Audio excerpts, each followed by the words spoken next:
Adquira cursos e livros, clicando nos links na descrição. As seitas. Nós iremos falar agora, queridos irmãos e irmãs, sobre seitas orientais e seitas secretas. Nós iremos falar o que vem a ser budismo, shintoísmo, islamismo, Hare Krishna, Seishonoye, Gnose, Eubiose, Testemunho de Jeová, Mormons, Taoísmo, meditação transcendental. E também falaremos um pouco sobre algumas seitas secretas. Entre elas nós citaremos os documentos da igreja a respeito de algumas seitas secretas. Tomemos, irmãos e irmãs, a segunda epístola de São Pedro, capítulo 2. São Pedro, ao nos falar como chefe da igreja, parecia que São Pedro já estava vendo os tempos futuros, onde seitas de todo tipo tentariam tirar a fé e as convicções daquele que aceitou Jesus no seu coração. Vejamos o que diz a segunda carta de São Pedro, capítulo 2, versículo 1 e seguintes. Assim como houve entre o povo falsos profetas, assim também haverá entre vós falsos doutores que introduzirão disfarçadamente seitas perniciosas. Então São Pedro começa dizendo que no nosso meio cristão, no nosso meio, muita gente vai ficar confusa com falsos mestres, falsos doutores, que vão introduzir certas seitas que até parecerão boas, parecerão certas, e muita gente vai ficar confundida. Nos tempos modernos, onde parece que a fé foi banalizada, fica parecendo que a fé é como um produto de supermercado que pode ser comprada a qualquer preço. Muitas pessoas vão em busca de vários tipos de religião, não para buscar a Deus pelo que Ele é, mas simplesmente para solucionar um problema temporário de suas vidas. Não estão preocupados com a salvação, não estão preocupados com a conversão, com perdoar, com largar a injustiça, mas muitas pessoas hoje em dia estão buscando a religião mas para ter em si uma terapia religiosa. Quantas pessoas hoje estão renegando o seu batismo, esquecendo-se daquela palavra de São Paulo aos Efésios, no capítulo 4, versículo 5, onde a palavra de Deus nos fala: há um só Senhor, uma só fé e um só batismo. Não existe mais tradição, aquela fé guardada de nossos queridos pais e nossos antepassados. Não há mais o respeito aos padrinhos que nos deram a fé que hoje nós comungamos. E parece que os tempos modernos, estamos hoje vivendo um pluralismo religioso, onde a fé é buscada a qualquer preço. E a pessoa busca a fé de sua conveniência. E é meu dever aqui alertar. Muita gente está indo por caminhos enganosos, está indo por caminhos tortuosos, e se esquecendo daquela palavra de São João, no capítulo 14 de São João, versículo 6, onde Jesus fala assim: há um só caminho, eu sou o caminho, a verdade e a vida. Não há outro caminho, só há um, não há outra verdade, só Jesus. Não há outro Senhor, somente Jesus. Passando a nossa Bíblia um pouco para frente, nós vamos encontrar, logo após a Epístola de São João, uma pequenina epístola, chamada Epístola de São Judas, que é o Judas Tadeu, um dos 12 apóstolos, que também escreve na sua preocupação ele preocupado com a igreja, ele faz a seguinte advertência na sua carta, capítulo único, versículo 3 da carta de São Judas. Caríssimos, estando eu muito preocupado em vos escrever a respeito da nossa comum salvação, senti a necessidade de dirigir-vos esta carta para exortar-vos a pelejar pela fé, confiada de uma vez para sempre nos santos. Olha o que fala São Judas. Eu estou preocupado e eu estou exortando a vocês a pelejar pela vossa fé. O que é pelejar? Lutar corpo a corpo. A pelejar pela vossa fé, pela vossa salvação, porque eu estou preocupado, diz São Judas.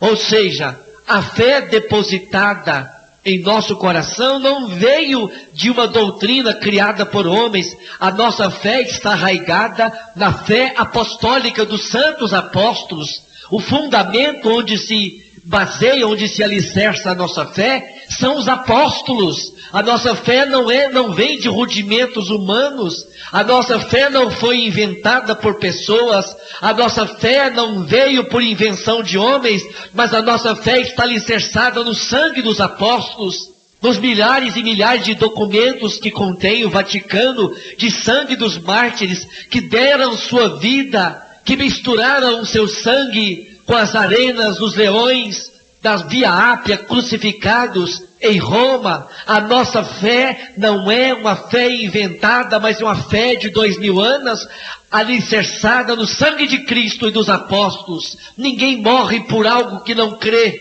Os apóstolos morreram dando sua fé, dando sua vida, dando seu testemunho, atestando que Jesus Cristo é o Senhor. E os milagres que ainda se continuam repetindo nos dias de hoje, esses milagres são uma comprovação maior de que a nossa fé não é só humana, que a nossa doutrina não é de rudimentos humanos, mas a nossa fé é bem alicerçada em Jesus Cristo, aquele que é o Senhor.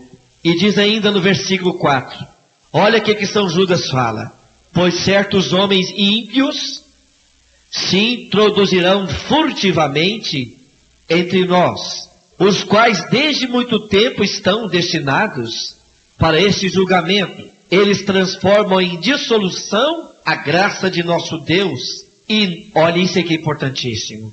E negam Jesus Cristo, nosso único Mestre e Senhor. Então o que São Judas está preocupado? Em muita gente que é cristão, que acredita em Jesus como Deus, mas começa a acreditar em outros mestres e senhores, e abraçar doutrinas em que tem outros mestres e senhores que não é o Senhor Jesus. E é meu dever então também, como pregador da palavra e estudioso, é meu dever hoje, nessa noite, nesse dia desse curso, é meu dever dizer a vocês: é preciso nos precaver contra doutrinas e seitas que têm aparência muito boa, mas renegam Jesus Cristo como Mestre e Senhor. E eu vou apresentar cada uma delas, para que você se posicione, e você tome realmente a posição de cristão, que não fica pulando de galho em galho, mas um cristão que sabe que na sua igreja tem tudo para você ser feliz e ser salvo, e você não precisa de mais nada a não ser a sua própria igreja. A primeira seita que eu gostaria de falar a vocês, irmãos e irmãs, é sobre o hinduísmo. O hinduísmo é uma das religiões mais antigas da Terra, e ela está restrita a uma religião nacional. É a religião nacional da Índia. Ela foi fundada no ano de 1500 a.C. e não tem um fundador individualizado. O hinduísmo está restrito à Índia ou onde há colônia em outros países de hindus. Ela possui vários livros sagrados: os Vedas, os Brahmanes, Upanishads, Bhagavad Gita, que é o canto sublime. São vários livros sagrados E esses livros sagrados contam a história que o hinduísmo se divide em 3 fases: Vedas, Brahmanismo e hinduísmo. A religião hindu defende a divisão em castas. O que é divisão em castas? Que aqueles que nasceram miseráveis é porque assim quis Brahma que aquela pessoa se purificasse na sua condição de miséria. Aqueles que nasceram ricos são aqueles que Brahma, na sua sabedoria, os fez ricos para se purificarem na sua riqueza. Ou seja, é uma religião em que não vai contra a injustiça da diferença gritante entre ricos e pobres. Na Índia, são mais de 300 milhões de pessoas que não sabem o que é um teto, que nascem, vivem e morrem sem dignidade humana. Mas na Índia, nas ruas de Bengala, já não se morrem mais pessoas nas ruas, como eram antes largados nos monturos de lixo, crianças e velhos, que eram largados nos monturos fumegantes dos lixos para morrerem. Já não se vê morte assim mais. Sabe por causa de quem? Por causa de um exemplo de uma cristã de 1,5 metro de tamanho. Nem 1,5 metro talvez ela tinha. Madre Teresa de Calcutá. Ela com aqueles bracinhos pareciam fraquinhos, carregava aqueles mendigos e dava-lhes os últimos confortos, a última assistência em suas casas de caridade, cuidava limpando aquelas feridas purulentas, mendigos que já estavam sendo comidos por bichos, por micróbios, por vermes, e já estavam com a carne exposta com os vermes. Ela dava banho, cuidava, e hoje é um exemplo para a Índia. Mesmo os hindus que não acreditam no cristianismo admiram a caridade das irmãzinhas de branco e azul, que ainda cruzam silenciosas, mas com exemplo de cristão, convertendo os hindus ao cristianismo pelo amor. Interessante que um repórter, ela testemunhou uma dessas cenas de Madre Teresa na Índia. Testemunhou que Madre Teresa estava cuidando de um mendigo já há várias semanas, mas todos sabiam que ele ia morrer. Então aquele mendigo teve ainda uns 2 dias de consciência antes de morrer. E ele começou a chorar nos últimos dias. E Madre Teresa chegou perto dele. Por que você chora? Ele olhava para cima, passava a mão na roupa, na cama e chorava. Por que você chora? E o pobre mendigo dizia: eu vivi a minha vida inteira como miserável. Eu nunca tive cama, nem teto sobre minha cabeça digno, nem roupa limpa. Eu vivi a vida inteira como miserável, mas estou morrendo como filho de Deus. Esse exemplo, os hindus estão agora se convertendo ao cristianismo. Pelo amor, porque a religião hindu é reencarnacionista. E eles falam para a pessoa não lutar contra a injustiça porque vai reencarnar. E eles acreditam em certos animais sagrados, macacos, serpentes e vacas são considerados animais sagrados. Não se mata a vaca, porque eles acreditam que a vaca pode ser o avô, a avó, o pai ou a mãe deles. Vocês acham que estão brincando? Não.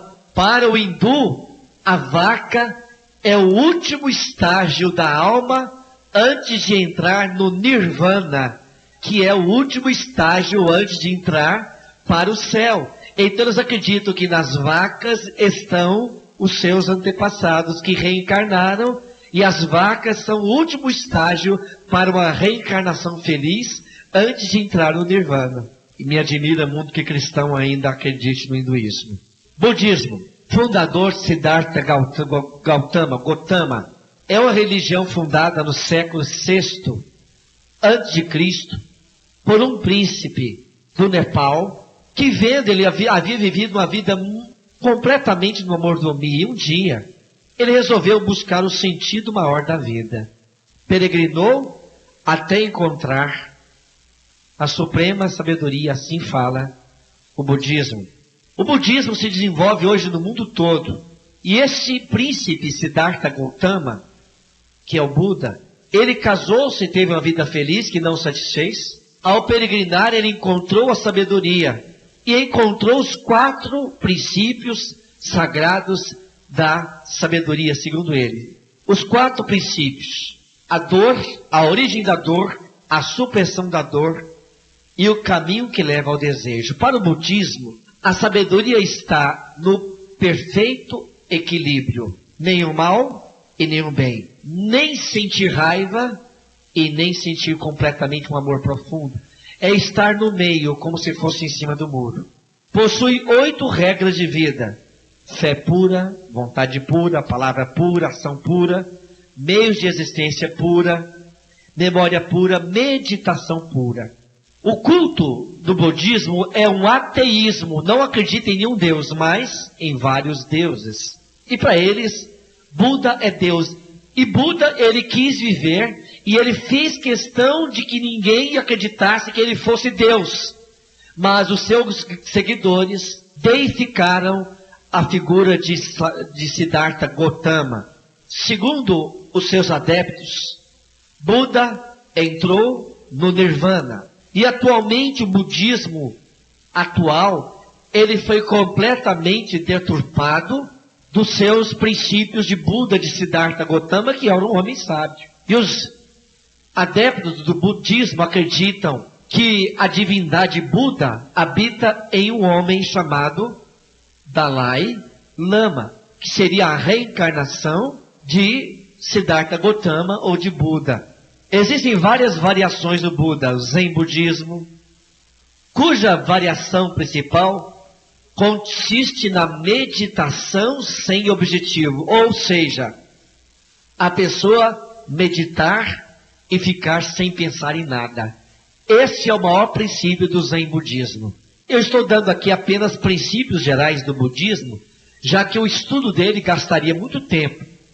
Mas por hora fique você sabendo que na verdade essa religião é um ateísmo búdico, onde a pessoa se torna o seu próprio Deus e o próprio veículo da reencarnação para entrar no Nirvana. Existem outras religiões no Japão, na Índia e nos países orientais, como Jainismo, Confucionismo e Taoísmo, que variam muito pouco entre si. São religiões um tanto quanto supersticiosas, acreditam numa variedade enorme de deuses. Para você ter ideia, acredita-se nessas religiões, como o próprio taoísmo, acredita ainda na lei do talião, olho por olho, dente por dente.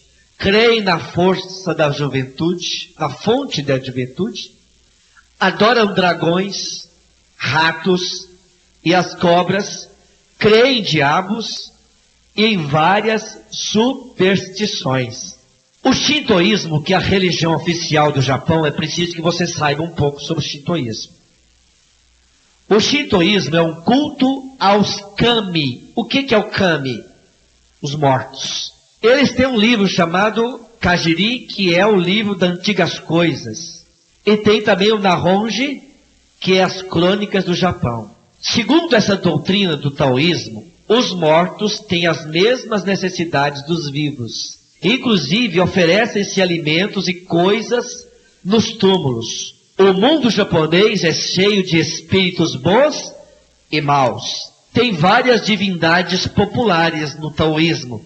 O Jizo, que é o protetor das crianças, o Kwanon da humanidade inteira. Não tem um código moral, pois os adeptos do shintoísmo creem ser de uma raça superior. Agora vocês começam a perceber por que historicamente o Japão escravizou a China e os países ali da Coreia durante séculos e manteve um regime de escravidão. Inclusive até hoje é horrenda a história das escravas sexuais que ficaram à disposição dos soldados japoneses, porque segundo o shintoísmo, o japonês é de um perfect liberty que mistura um pouco com o próprio Seisho no Ie. Todas essas religiões, elas têm em comum a meditação transcendental. E eu vou falar em particular, que se você entender essa mais particular, essa mais popular, você vai entender as outras religiões. Eu vou falar em primeiro lugar do Seishonoye. Masaharu Taniguchi é o fundador e ainda é vivo. Até bem pouco tempo era. Ele escreveu um livro que, segundo ele, foi ditado também pelos Espíritos Sagrados. Verdade e Vida, que são 40 volumes. Se distribui principalmente no Japão e países asiáticos, no Brasil, nos Estados Unidos. Seishonoye significa em japonês ou em coreano, progredir infinito. Prega que a matéria é pura ilusão, que não tem verdadeira realidade, igual ao budismo e ao hinduísmo. Não existe o pecado, basta tirar da mente a falsa ideia do pecado para o homem ser puro como Deus o criou. Masaharu Taniguchi afirma na Sutra, que é o livro sagrado do Seishonoye, que o pecado não existe. Que se o pecado existisse, nem se houvesse muitos Budas, e nem todo o sangue de Cristo seria capaz de apagar o pecado da humanidade. Masaharu Taniguchi se diz ser o terceiro Adão, o terceiro mestre. Jesus foi o segundo. Adota o pensamento positivo. Para Masaharu Taniguchi, Cristo seria apenas mais um avatar. O que é avatar? Um espírito elevado. Um dos mestres como Buda, Maomé.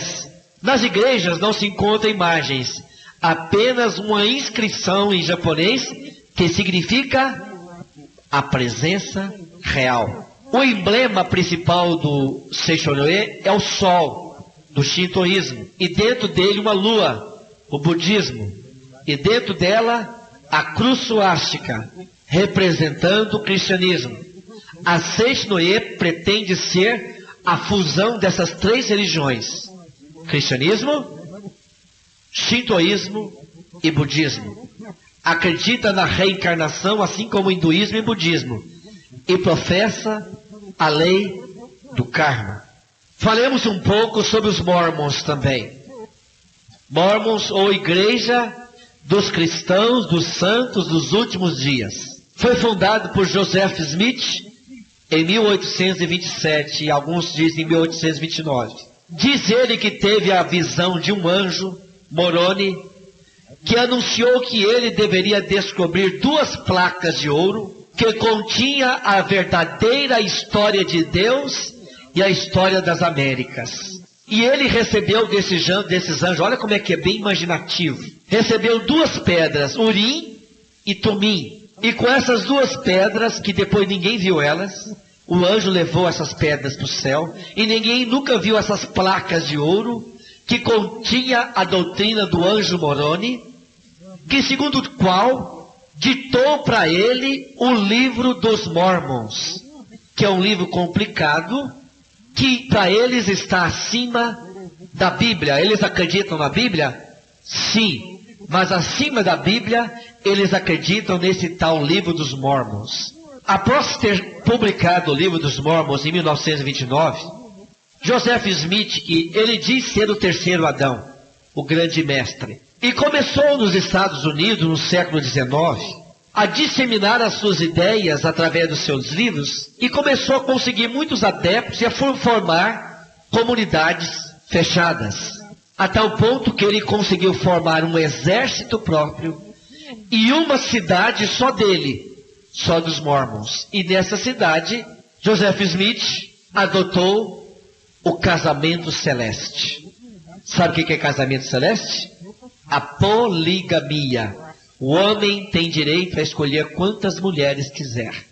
E isso feriu profundamente os outros cristãos que estavam nas outras cidades. Joseph Smith foi preso e foi linchado pela população. E os Mormons então falam, porque por causa da poligamia. E os Mormons falam que Joseph Smith foi o grande mártir dos Mormons. A doutrina é muito esquisita. Acredita que o pai tem carne e osso, que o filho só tem espírito, e eles só batizam as pessoas depois de mortas. A pessoa morreu, aí que vai ser batizada. Falemos também, irmãos e irmãs, sobre as testemunhas de Jeová. Foi fundada por Charles Taze Russell em 1874. Ele não era uma pessoa formada em teologia, e ele começou a estudar o Apocalipse. Foi o primeiro livro que ele leu, e ficou impressionado.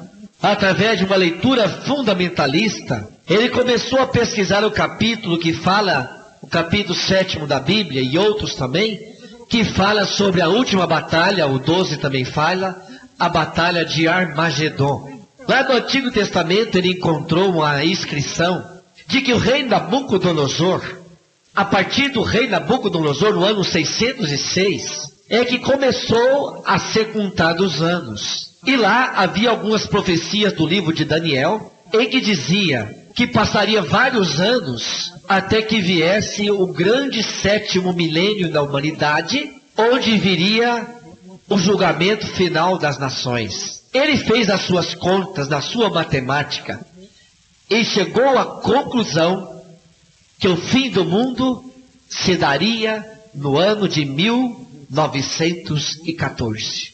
Todos os que acreditaram nas profecias de Charles Taze Russell subiam nas montanhas, rezavam, gritavam. Chegou o ano de 1915. Ele caiu em descrédito.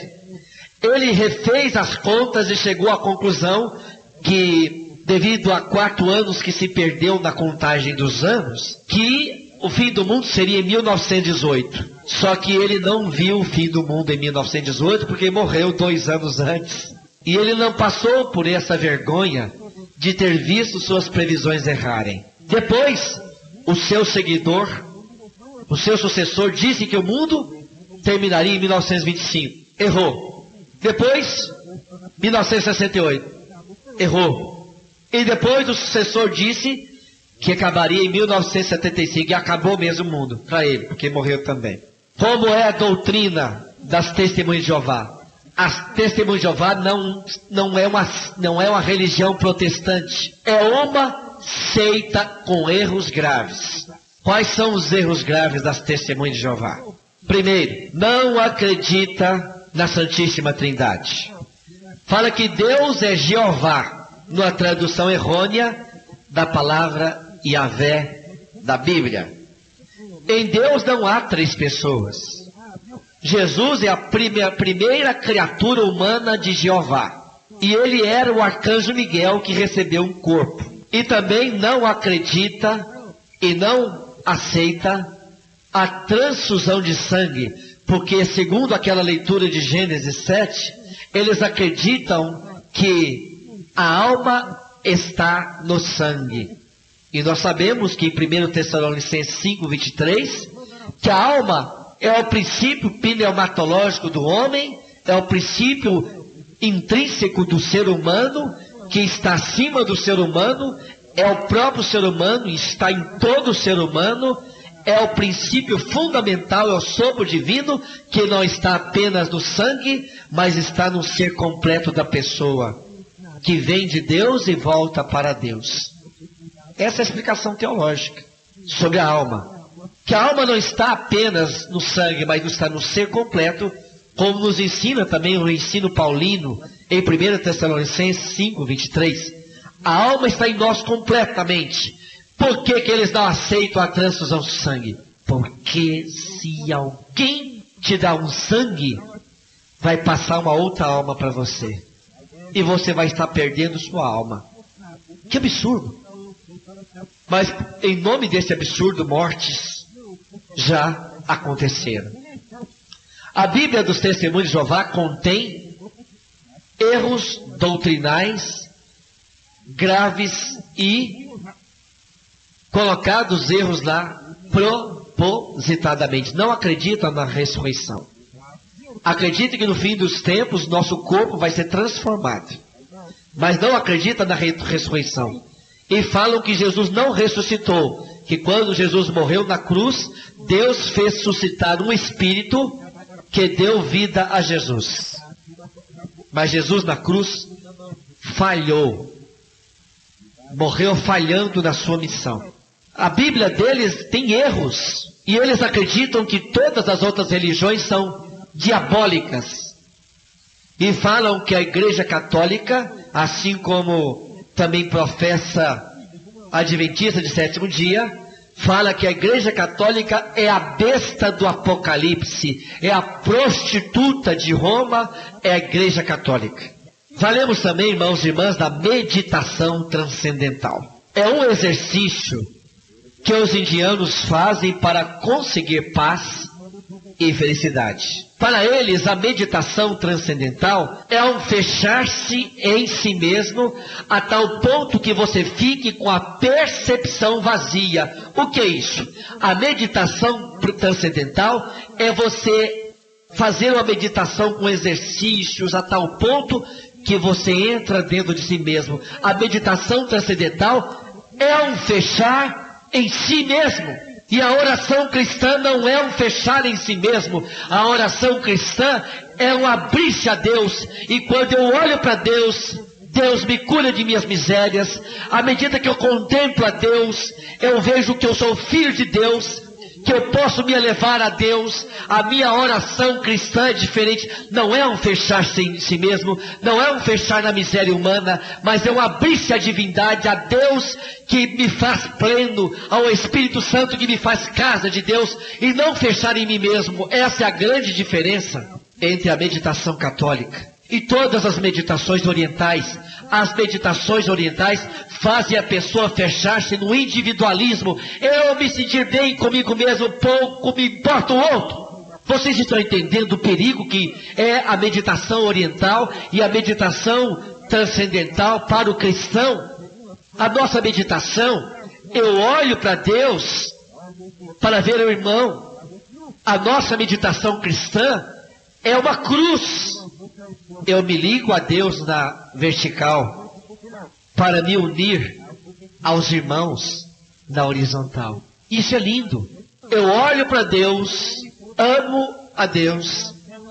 Deus me mostra o irmão, eu amo o meu irmão. A tal ponto que São João fala assim: como alguém pode dizer que ama a Deus a quem não vê e não ama o irmão a quem vê? Como pode estar nele o amor de Deus? A nossa oração cristã não é um fechar em si mesmo para eu me sentir bem, mas eu me sentir bem porque eu recebo a efusão desse Espírito Santo que me move a cada dia ser melhor, a amar mais. Eu sou feliz amando, eu sou feliz me doando. Esse é o modelo de felicidade cristã, é o modelo que São Francisco de Assis cantou. Amar, que ser amado. Perdoar, que ser perdoado. Pois é dando que se recebe, é perdoando que se é perdoado, e é morrendo que se vive para a vida eterna. Este é o modelo de felicidade que Jesus veio nos dar. E olha, historicamente, os principais seguidores da meditação transcendental, nós temos documentos disso, principalmente documentos citados no livro do monge beneditino Estevão Tavares Bittencourt, no livro Crenças, Religiões, Igrejas, Seitas, quem são? Ele cita claramente casos e nomes de pessoas que por muitos anos fizeram a meditação transcendental, depois começaram a sofrer de ataques violentos nos nervos e de movimentos incontroláveis, ataques de ira, que tiveram que largar esse tipo de meditação. Passemos agora para uma doutrina mais perigosa. Eu quero falar a vocês Moonismo ou Reverendo Moon. Por que ela é mais perigosa? Esta aqui é terrível. Esta escraviza. Fundador Sun Myung Moon é um sul-coreano chamado, aqui chama-se mesmo Reverendo Moon. Nasceu na Coreia Ele escreveu um livro também chamado Princípios Divinos, 500 páginas. Está espalhado no mundo inteiro, mas a sede principal de Reverendo Moon é nos Estados Unidos, onde Reverendo Moon tem uma mansão de um valor incalculável. E segundo Reverendo Moon, a sua fortuna é a identidade de que ele é o grande representante da divindade na terra. Doutrina. Segundo Reverendo Moon, Eva pecou cedendo ao demônio, tendo a relação sexual com o demônio. E nós todos seríamos então filhos de Eva com Satanás. Jesus Cristo seria apenas um mero homem. Reverendo Moon se considera o terceiro Adão. O segundo Adão teria sido Jesus. Ele se considera o missionário da autenticidade. Sua fortuna é o sinal de sua missão. Segundo ele, a história do mundo é uma gigantesca luta entre Deus e Satanás, entre Abel e Caim. O recrutamento é terrível, é o mais terrível que se possa pensar. Qualquer um de nós, se formos ao primeiro encontro do Reverendo Moon, não se pode fazer no Brasil, geralmente tem sido feito no Paraguai e no Uruguai. No ano de 2000 era feito no Uruguai, e quem quisesse ir, recebia uma passagem de avião de graça e hospedava-se no hotel 5 estrelas.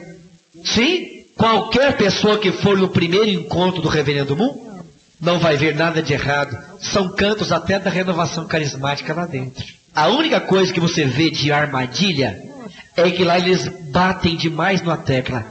Aqui é sua verdadeira família. Aqui que você se sente feliz.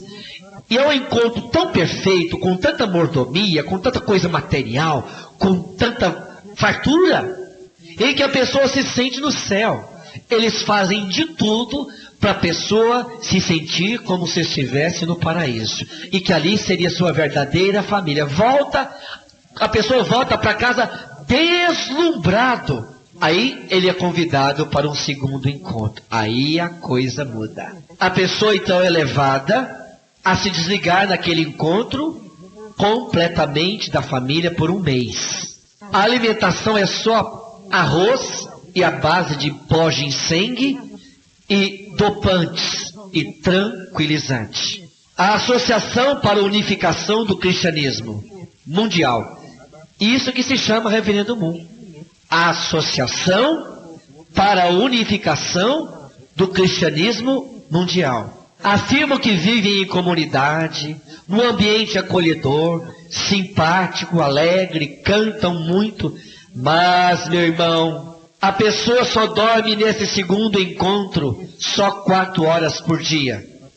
E ela é levada por causa dos tranquilizantes e o pó ginseng, é levado a uma refeição de baixos nutrientes.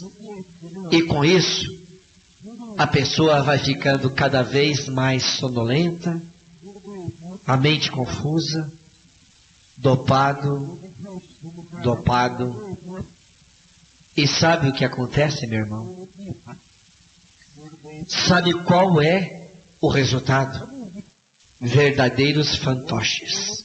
A pessoa nunca mais vai voltar para casa. Depois de muito tempo, o adepto recebe autorização para casar-se com uma pessoa escolhida por Moon, ao qual uma vez por ano reúne seus discípulos, une os casais e relembra seu slogan principal. Não pensem, hajam, doravante eu serei o cérebro de vocês. E essas pessoas passarão a ser os escravos de Reverendo Moon, que ficarão nas esquinas vendendo seus livros, doces e balas, para manter a fortuna de Reverendo Moon. É satânico. Não deixe seus adeptos, seus filhos, jamais terem contatos com qualquer coisa de Reverendo Moon, porque o recrutamento, o aliciamento é satânico, é terrível. Jesus está acima de tudo isso. Quem está em Jesus, vence. Eu conheço casos de pessoas que saíram de lá de dentro, na força de Jesus ressuscitado. Tomemos, irmãos e irmãs, mais uma passagem da Sagrada Escritura. Veja capítulo 24 de Mateus. Mateus 24, 24. Porque se levantarão falsos cristos e falsos profetas, que farão milagres a ponto de seduzir, se isso fosse possível, até mesmo os escolhidos eleitos.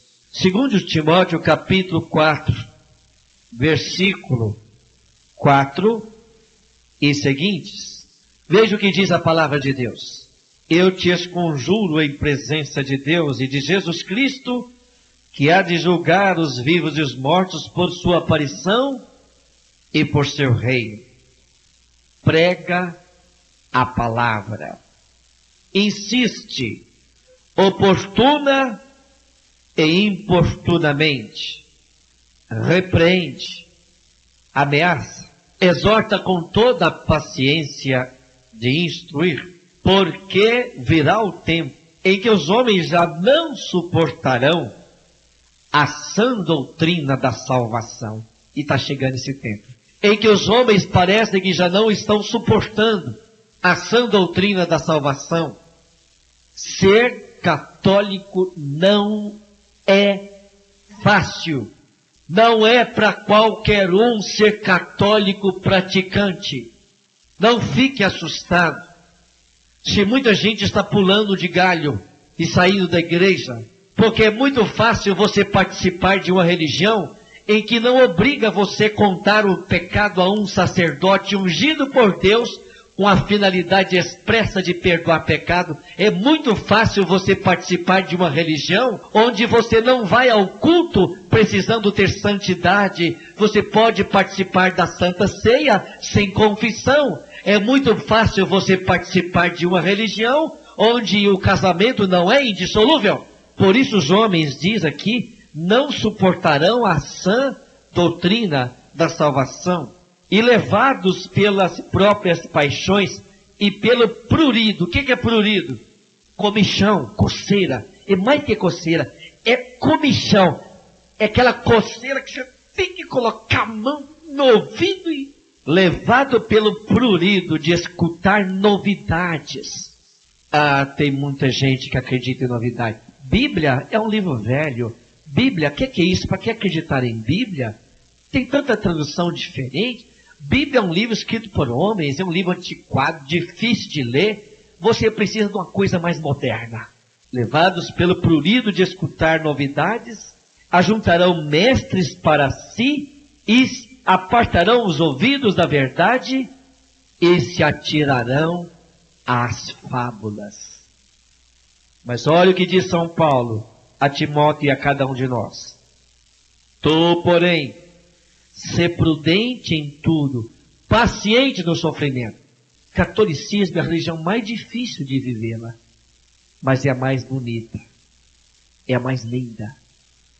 Você sabia que a Igreja Católica é a única que tem mais de 2.000 santos insepultos? Você sabe o que é isso? Tem mais de 2.000 santos que a terra não comeu. Nas outras religiões você não encontra uma pessoa sequer conservada em vida e sem ser mumificada, conservada viva sem nenhum artifício químico, sem embalsamamento como os egípcios. Cristãos com a pele intacta. Santa Rita de Cássia, dá para ver até as veias do rosto, do rosto, até as veias. Impressionante. Agora, há pouco tempo atrás, abriram o túmulo de João 23 intacto, perfeito. Nossa religião não é baseada em fábulas, mas existem algumas que nós não podemos dizer o mesmo. Eu quero falar a vocês de uma seita das mais loucas, mas que é também da mesma forma como o Moonismo, Reverendo Moon, ela também tem um aliciamento e ela tem um recrutamento violento também, como também Reverendo Moon. É Hare Krishna, ou Associação Internacional para a Consciência Krishna. Fundação 1896 por Bhaktivedanta Swami Prabhupada. Nome bonito, né? Para você e seus filhos. É uma seita derivada do hinduísmo, que pega muita coisa do hinduísmo. Acredita no Vishnu, que é o Deus, o princípio conservador do mundo, que se manifesta na forma dos animais. E eles acreditam que Krishna habita numa encarnação do negro chamado Avatar, o negro Vishnu. Então eles acreditam que o Deus Vishnu é um negro. Acredita no Deus Hari, ou princípio Hari, que quer dizer salve. A palavra Hari também serve para evocar a divindade Krishna. Então, quanto mais repete Hari, você é penetrado dos princípios Krishna, que é considerado um Deus supremo. Acredita no karma. O que é o karma? É uma seita que professa a reencarnação. Assim como o hinduísmo e o brahmanismo e as religiões orientais, todas elas acreditam no karma ou na reencarnação e na transmigração da alma. O que é transmigração?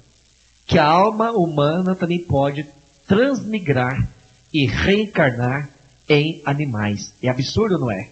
É um absurdo tão grande quanto o absurdo do espiritismo. Que para o médium fazer bem a alguém, ele tem que ser cavalo de um espírito. Nós, para fazermos bem, não precisamos perder nossa consciência e se tornar cavalo e perder a própria individualidade. Nós fazemos o bem no poder do Espírito Santo e com todas as nossas capacidades mentais, físicas, psíquicas, à disposição daquele que nos usa como somos. Ainda o Hare Krishna, eles levam uma vida pobre, monástica e conventual. Eles trajam aquelas vestes dos monges da Índia, uma veste branca ou alaranjada, com uma sacola de pano pendurada no pescoço, cortam o cabelo daquele jeito meio esquisito e andam com sandálias. É interessante, queridos irmãos, que o recrutamento é justamente esse proselitismo nas ruas. Eles ficam balançando campainhas, sininhos e falando interminável, Hare, Hare, Krishna, Krishna. E aquele eles começam, então quando chega alguém para ficar ali, eles trazem um livrinho, entrega e começam a conversar. Não, nós estamos aqui fazendo propaganda da nossa vida, nós somos tão felizes, venha conhecer nossa comunidade. E oferece um livro para a pessoa de volta ao Supremo. Discutem com os curiosos. E o seu sustento é justamente a venda desses livros, incenso. E principalmente as pessoas que não têm muita firmeza, acham muito bonita aquelas roupas, aquele jeito, tudo. E começam a frequentar ali, eles começam a aliciar a pessoa. Ela nunca mais volta para a família. É um aliciamento parecido com o de Reverendo Moon. Também a pessoa é como que dopada. Ela recebe como que se fosse uma lavagem cerebral. Nunca mais vai voltar para casa. Islamismo, ou adeptos de Maomé. Eles se dizem ser os verdadeiros crentes. Fundador Mafona Maomé, onde? Na Arábia Saudita. O livro sagrado é o Alcorão, que nada tem a ver com a Bíblia. O Alcorão é um livro de 114 capítulos, ditado por Maomé. Maomé era analfabeto. Segundo o qual Maomé recebeu esse livro diretamente de Deus. Fundação foi no século VI depois de Cristo. A irmã de Maomé era cristã. E a irmã de Maomé leu todo o Novo Testamento para Maomé, que ficou muito impressionado. E achou a história de Jesus muito bonita, acreditando que Jesus seria o profeta dos judeus. Porém, Maomé ficou apegado à parte onde Ismael se separa de Isaac. Ali, a filha de Agar, ela é levada ao deserto, e o filho de Agar, que é Ismael, ele é o pai dos árabes. E Isaac seria o pai dos judeus, dos israelitas. E ele fica muito impressionado. Bom, se da linhagem se da casa de Israel surgiu um Messias, então os filhos de Ismael também precisam ter o seu Messias. E ele acreditou que pelas revelações que ele diz ter recebido de um anjo, ele seria então um grande Messias dos árabes. Agora que vem o grande perigo. E como é que Maomé faria com que os seus adeptos e os outros países ficassem sabendo que ele é o grande Messias, acima de Jesus, que é o Messias que está para trazer a verdadeira revelação acima do Messias dos judeus? O que ele fez? Ele organizou a guerra sagrada e a tomada dos lugares santos, Jerusalém, para o Islã, para Maomé. E ele começou então a organizar as famosas guerras santas, a atacar as caravanas dos cristãos, a atacar os lugares santos, e a dizer, e a reunir, e a unificar todo mundo árabe em torno desta crença: nós somos filhos de Ismael, nós não podemos seguir o Deus dos judeus. O Deus dos judeus é o Deus que escraviza, o Deus dos judeus é o Deus que segrega. Nós queremos um Deus para nós, e esse Deus para nós é o mesmo Deus de Abraão, o Deus de, não o Deus de Isaac, o Deus de Ismael. E a partir ele teve muito sucesso com as guerras santas, a tal ponto que ele conseguiu fazer com que todo o Oriente Médio, durante muitos séculos, até perto do século IX, século X, lá pelo ano de 1014, é que foram retomados os lugares santos. A partir somente desta data. A partir dessa data é que os lugares santos foram retomados. Mas então o islamismo já havia tomado conta de todas as nações árabes que acreditavam nos princípios de Maomé. Então o Islão, ou o islamismo, está em todos os países árabes, norte da África e alguns países da Ásia, tendo uma grande penetração na Europa e em outros países do mundo. E principalmente entre os negros norte-americanos, tem uma grande penetração. Haja visto que Cassius Clay, que foi um dos maiores boxeadores peso pesado e um líder, ele mesmo, ao aderir ao islamismo, ele mudou de nome e passou a se chamar Muhammad Ali.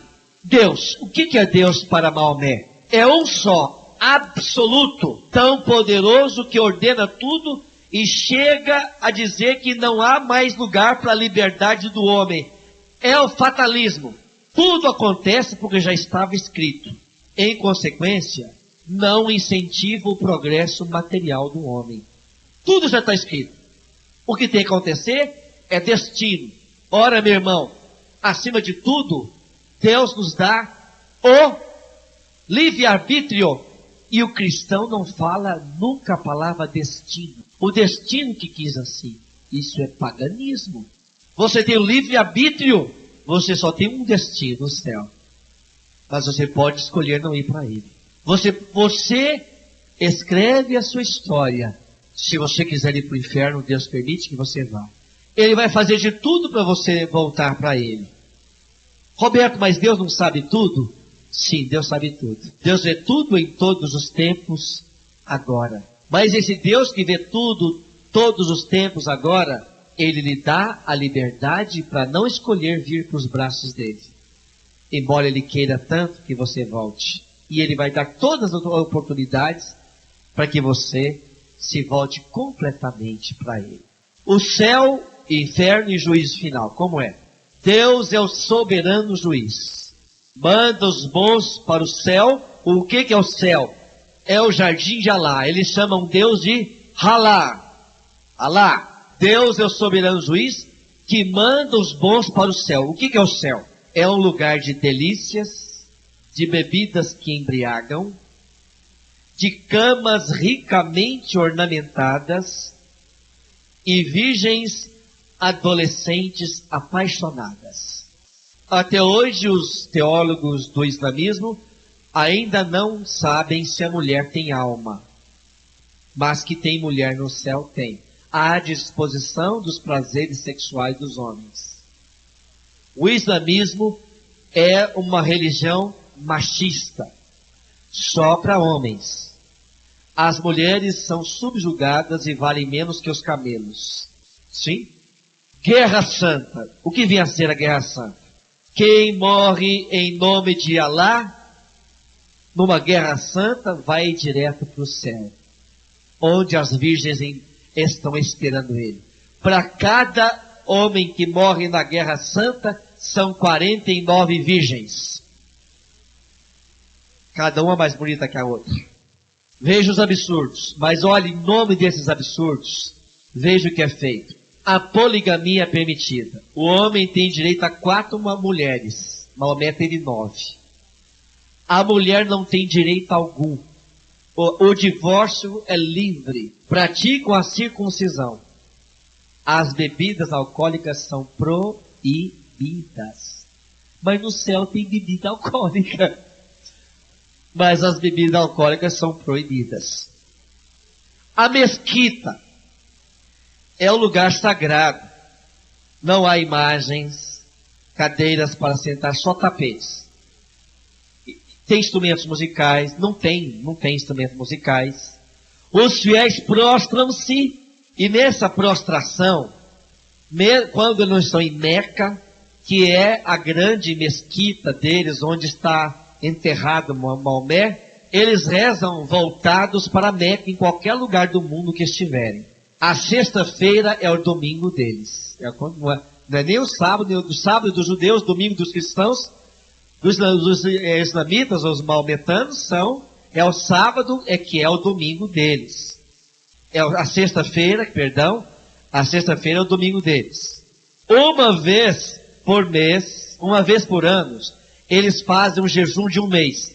É o Ramadã. Quando amanhece o dia, não pode engolir nada até o sol se pôr. Não pode engolir nem saliva. Quem alguma vez já foi no Ramadã, lá na Meca, lá na Arábia, volta com nojo lascado, porque eles cospem em todo lugar. Não pode engolir nem saliva durante o jejum do Ramadã, que é um mês de jejum, que é durante o dia, não pode engolir nada, nem saliva. A revelação. Moisés foi o primeiro revelador, Jesus o segundo, Maomé o terceiro. A consequência dos adeptos é orgulho. Todas as religiões têm que se submeter a Alá. Religião não se discute, segundo eles. É preciso que todos sejam obrigados a serem islamitas, ou que sejam do Islã. O islamismo praticamente varreu o cristianismo do norte da África, do Oriente Médio, pois para o muçulmano matar e perseguir o cristão é um dever e não constitui pecado algum. O islamita, escuta, olha aqui, meu irmão, por isso você começa a entender o que está acontecendo nos países árabes. Essa guerra interminável entre palestinos e judeus, essa intolerância religiosa que vem do islamismo. Hoje a maior religião que existe no mundo é o islamismo. São mais de 1 bilhão de adeptos hoje no mundo todo, e ainda está crescendo mais. Veja, por isso que eu me detive mais neste trecho da pregação, em falar mais a vocês sobre o islamismo, já que o islamismo hoje é uma verdadeira praga. Yoga é uma técnica, mas também é uma filosofia. Enquanto técnica faz bem, favorece o corpo, a ginástica, estética, exercício de respiração, acupuntura, o cristão pode praticar a yoga? Enquanto técnica e respiração e exercícios físicos, sim. Mas a yoga, olha o grande perigo, a yoga é uma filosofia e uma religião também. aceita e professa a reencarnação. É panteísta, acredita que a divindade está espalhada no cosmos. Faz a pessoa individualizar-se. A busca de Deus é em si próprio. Veja o perigo. E para então chegar ao estado perfeito, tem que se misturar com o eu cósmico. É ao contrário do cristianismo. Aqui que está o grande perigo da yoga. Aqui entra o mesmo perigo da acupuntura, que nós chamamos a gnose, que é uma heresia muito antiga, que acreditam que a força positiva e a força negativa são um só princípio, que a força positiva e a força negativa têm que coexistir para se equilibrar, que a força positiva precisa da força negativa, que a força negativa precisa da força positiva, que se tiver muito positivo e fica errado, fica desequilibrado, precisa da força negativa. Acredita que o Deus e o diabo são uma só pessoa. E que a força negativa e a força positiva são dois polos da mesma divindade. Assim fala a gnose. E a gnose é a busca do controle mental e o desenvolvimento da mente pelo poder cósmico e pelo equilíbrio das forças positivas e negativas. Veja o grande perigo do cristão envolver com gnose. Meu Deus, passamos, irmãos e irmãs, a algumas seitas secretas. Vamos ler o documento da igreja, que está na página 30 da apostila, sobre a maçonaria. Eu vou me ater aos documentos da igreja. Recomendo que vocês leiam atentamente o documento número 66 da CNBB, que é recente, é um dos documentos mais recentes, que agora tem poucos anos, documento 66 da CNBB. A CNBB oficialmente se pronunciou a respeito das associações maçônicas no Brasil.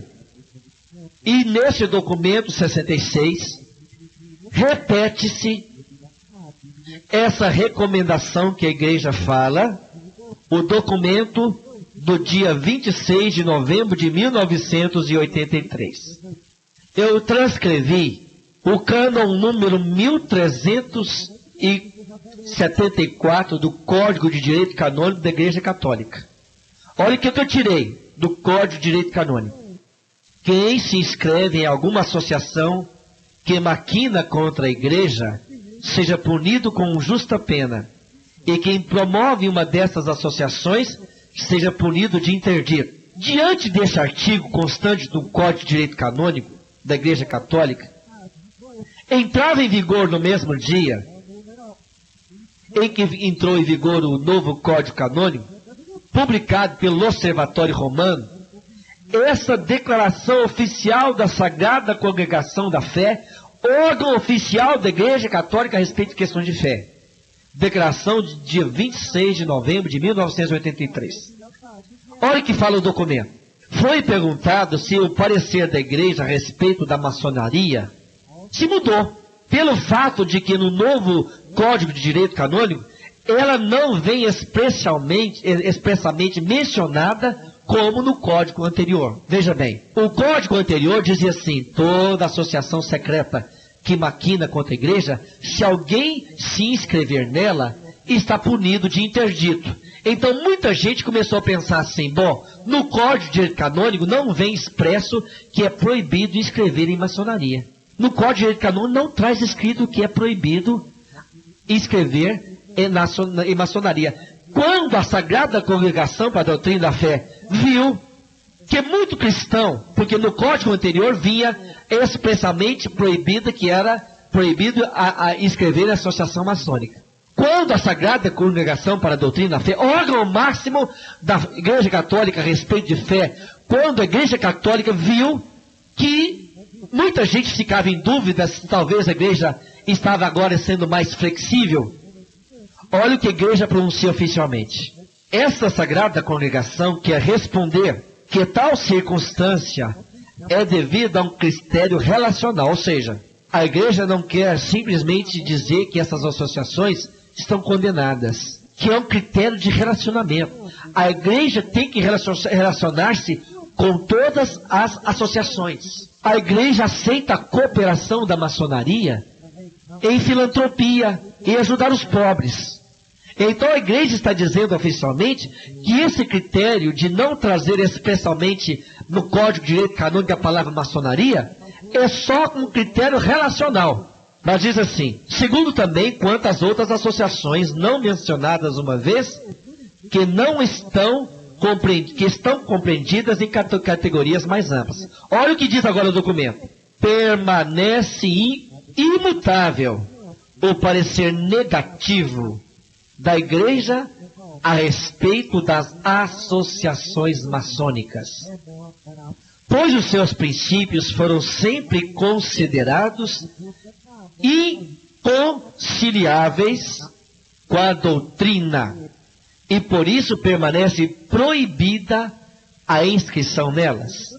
Os fiéis que pertencem às associações maçônicas estão em pecado grave e não podem se aproximar da Sagrada Comunhão. O documento, eu só estou lendo o documento de igreja. Não compete às autoridades eclesiásticas locais pronunciarem-se sobre a natureza das associações maçônicas, com juízo que implique derrogação de quanto acima foi estabelecido. Ou seja, olha o que a congregação diz: nenhum bispo, nenhum padre pode autorizar um católico a entrar na maçonaria. Ninguém pode derrogar, em contrário, ninguém pode derrubar esse documento. Nenhum católico pode ir contra esse documento. E isso segundo a declaração, a mente da declaração da Sagrada Congregação.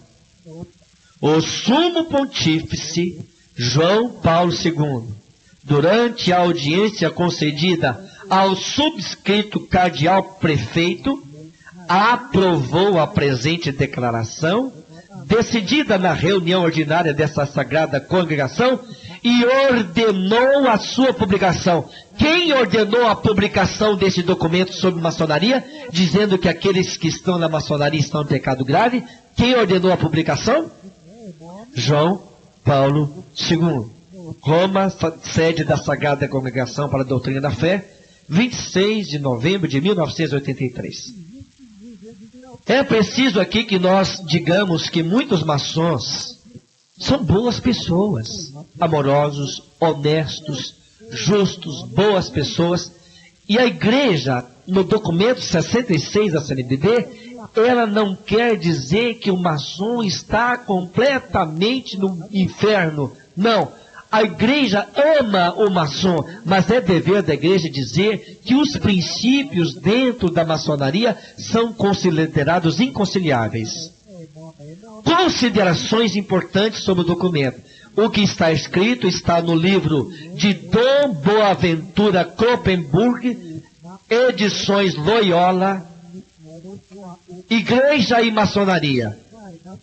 Então, o que eu vou ler agora é do livro de Dom Boaventura Kloppenburg, que é um bispo, que era um bispo de Novo Hamburgo, Rio Grande do Sul. Veja as considerações nesse livro que eu recomendo que você leia, que é o livro de Dom Boaventura Kloppenburg, A Igreja e a Maçonaria, Conciliação Possível, e leia também o documento 66 sobre maçonaria. Fala que a igreja não aceita os juramentos que são feitos lá dentro com forma coercitiva, ou seja, os juramentos são feitos sob pressão. A igreja não aceita esses juramentos, pois Jesus fala: seja seu dizer sim se for sim e não se for não. O que passa daí vem do diabo. Nós não devemos jurar nem pelo céu nem pela terra. E são feitos juramentos em clima de pressão para não contar nada do que tem lá dentro.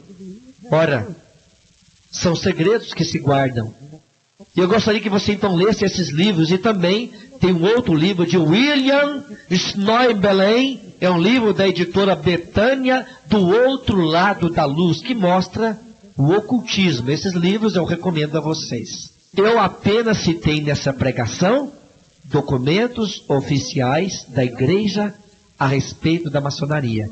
Mas é meu dever dizer que a igreja mantém um bom relacionamento com a maçonaria no termo de ajuda filantrópica. Mas a igreja adverte aos cristãos que estão na maçonaria que estão em pecado grave, segundo os documentos da Sagrada Congregação para a Doutrina da Fé. Assim, meus irmãos, nós também citamos Rosa Cruzes.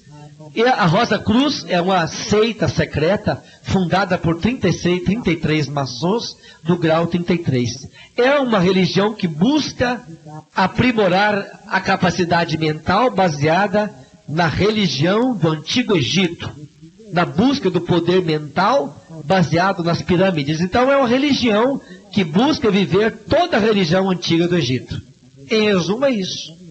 E a religião que busca também o aprimoramento mental, o controle mental, buscando o poder da pirâmide. As pessoas procuram ficar debaixo de pirâmide para buscar o poder cósmico. O cristão não precisa disso. O cristão precisa de Jesus, de oração, de jejum, de amor, de caridade. Louvado seja nosso Senhor Jesus Cristo.